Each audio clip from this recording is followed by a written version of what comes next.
Hello everyone, আসসালামু আলাইকুম। Welcome to Ruby kitchen.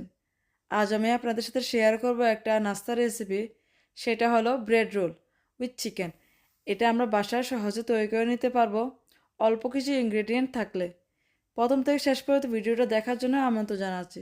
প্রথমে আমি এখানে মিক্সিং বলের মধ্যে আমি 250 গ্রাম পরিমাণ এখানে চিকেন ব্রেস্ট নিয়ে নিয়েছি। সেটাকে আমি সিদ্ধ করেছি একটু হলুদ আর একটু লবণ দিয়ে। তারপর আমি এভাবে ছোটো ছোটো পিস পিস করে কেটে নিয়েছি। তা আপনারা এটা করে নিতে পারেন। তারপর লাগবে আমার এখানে বড় সাইজের দুইটা আলু। আলুটাকে আমি ভালোভাবে ম্যাশ করে নিয়েছি। তারপর আমি চিকেনের মধ্যে দিয়ে দিয়েছি। এখন দিয়ে দেবো এখানে কিছু সবজি। তার জন্য আমি এখানে ধনেপাতা, কাঁচামরিচ আর পেঁয়াজের কলি বা স্প্রিং অনিয়ন যেটা বলি আমরা, সেটা দিয়ে দিয়েছি। এগুলো অপশন, আপনারা চাইলে দিতে পারেন, না চাইলে কোনো সমস্যা নাই। এখন দিয়ে দেবো আমি এখানে একটা পেঁয়াজ ছোটো সাইজের, লবণ, জিরা, ধনে, তারপর গোলমরিচ গুঁড়া, হলুদের গুঁড়া, মরিচের গুঁড়া আর আদা রসুনের গুঁড়া। আপনাদের বাসায় যদি গুঁড়োটা না থাকে তাহলে আদা রসুন পেস্টটা আছে সেটা আপনারা ব্যবহার করতে পারবেন, কোনো সমস্যা নেই। আমি এখন এখানে গুঁড়োটা ব্যবহার করতেছি। তারপর আমি ভালোভাবে এটা মিক্স করে নেব। আমি এখানে মশলা পরিমাণটা অনেক কম দিয়েছি।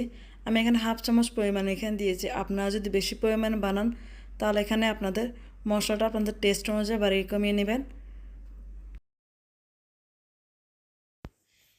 আমার এখন চিকেনটা মিক্স করা হয়ে গেছে। আমি এখন এক পাশে রেখে দেব। তারপর একটা ব্যাটার তৈরি করে নেব। এখানে নিয়ে নিয়েছি 4 টেবিল চামচ পরিমাণ এখানে ময়দা।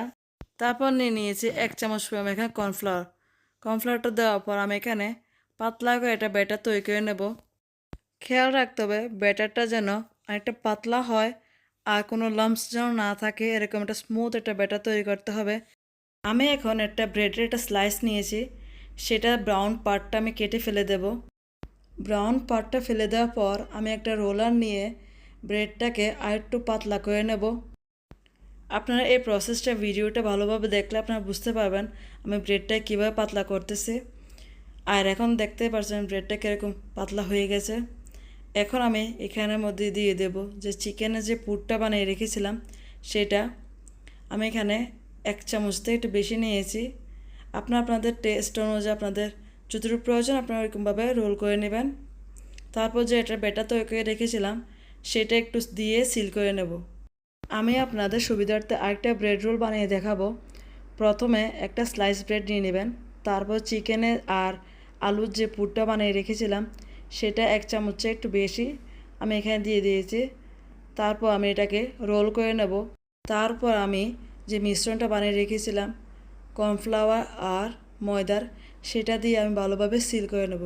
এখন আরেকটা প্রসেস, সেটা একই রকমভাবে ব্রাউন যে পার্টটা আছে পাউরুটি সেটা ফেলে দিয়ে একটু পানির মধ্যে চুবিয়ে পানিটা হাত দিয়ে চিপে চিপে যতটুকু পরিমাণ আমরা এখান থেকে পানিটা বের করে নিতে পারবো ততই কিন্তু ভালো হবে।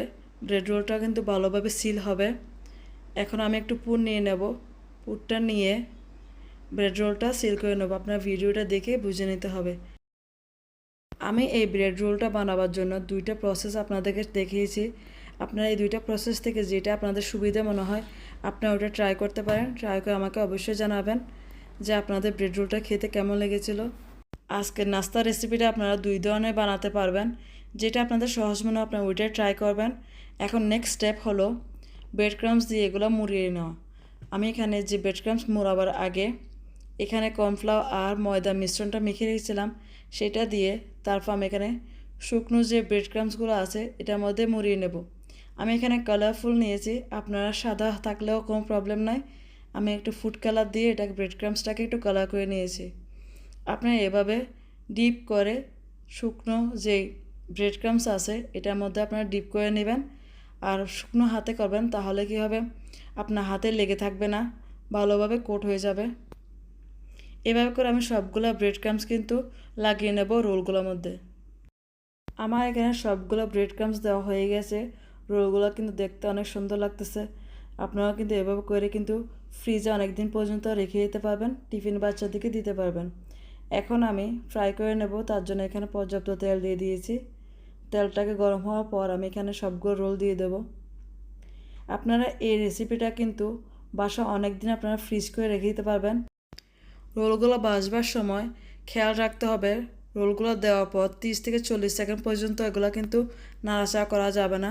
দেওয়ার সাথে সাথে যদি আমরা নাড়াচাড়া করি তাহলে কিন্তু ব্রেড ক্রাম্সটা খুলে যাবে উপরের লেয়ার থেকে, তাই এটা 30 থেকে 40 সেকেন্ড পরে নাড়াচাড়া করলে ভালো। এভাবে করে চিকেন রোলগুলোকে ভেজে নেবেন। আর আপনারা যেখান থেকে আমার চ্যানেলটাকে দেখতেছেন প্লিজ আমার চ্যানেলটাকে সাবস্ক্রাইব করবেন, পাশে থেকে বেল আইকনটা অন করে রাখবেন। যখন আমি কোনো নতুন ভিডিও আপলোড করব তখন আপনারা সাথে সাথে নোটিফিকেশন পেয়ে যাবেন। আর নতুন ভিডিও পেতে হলে অবশ্যই চ্যানেলটাকে একটু সাবস্ক্রাইব করে রাখবেন। আমার এখানে প্রথম ব্যাচের চিকেন রোলগুলো কিন্তু ভাজা হয়ে গেছে। এখন আমি আপনাদেরকে একটা কেটে দেখাবো যে রোলটা কেমন হয়েছে ভিতরে। দেখতে কিন্তু অনেক লোভনীয়, আপনারা এবার বাসায় ট্রাই করবেন, দেখবেন আপনার বাচ্চারা অনেক পছন্দ করবে। এখন সেকেন্ড ব্যাচটা আমি তৈরি করে নেব। আমি এখানে 4টা নিয়েছিলাম, 4টা রোল বানিয়েছি এভাবে। এখন রোলগুলোও ভেজে নেব। এই রোলগুলো কিন্তু মিডিয়াম ফ্লেমে কিন্তু আপনাদের থেকে ভাজতে হবে, না হলে কিন্তু তাড়াতাড়ি কিন্তু কালার চলে আসবে, ভালোভাবে ক্রিস্পি হবে না। তাই আপনার মিডিয়াম ফ্লেমে এটাকে 2 থেকে 3 মিনিট পর্যন্ত ফ্রাই করলে এটা কিন্তু গোল্ডেন ব্রাউন কালার হয়ে যাবে। আর আমি তো অলরেডি এখানে কালারফুল ইউজ করেছি, আপনারা চাইলে এখানে যে সাদা যে ব্রেড ক্রাম্স পাওয়া যায় ওইটা ব্যবহার করলেও পারবেন। আমার এখানে সেকেন্ড ব্যাচটা কিন্তু ফ্রাই করা হয়ে গেছে, আমি এখন উঠিয়ে নেব। আর দেখতে কত লোভনীয় কালারটা এসেছে, আপনারা দেখে বুঝতেছেন যে কেমন হয়েছে কালারটা। আজকের রেসিপিটা যদি ভালো লেগে থাকে তাহলে একটা লাইক করে চ্যানেলটাকে সাবস্ক্রাইব করে নেবেন, পাশে থাকা বেল আইকনটা অন করে রাখবেন। যখন আমি কোনো নতুন ভিডিও আপলোড করব তখন সাথে সাথে নোটিফিকেশন পেয়ে যাবেন। তাহলে সবাই ভালো থাকবেন, সুস্থ থাকবেন। আল্লাহ হাফেজ, আসসালামু আলাইকুম।